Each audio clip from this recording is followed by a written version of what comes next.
Good morning বন্ধুরা, সবাইকে স্বাগত। সবাই ভালো আছেন? বন্ধুরা সবাইকে নমস্কার। দেখুন, আজ খুব বৃষ্টি হয়েছে ভোরবেলা, না রাত 3টা থেকে প্রচুর আমাদের এখানে বৃষ্টি।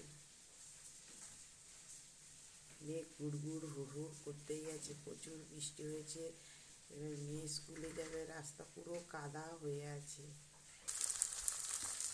মেয়ে বললো, মা আজকে আমাকে একটু পাস্তা বানিয়ে দেবে। আমি বলি আচ্ছা ঠিক আছে বলে একটু সবজি দিয়ে পাস্তা বানিয়ে দিয়েছি। মেয়ে স্কুলে নিয়ে যাবে, তো বাচ্চা তো যখন কিছু মন হয় সেইভাবেই ওকে বানিয়ে দিতে হয়, না হলে খাবে না।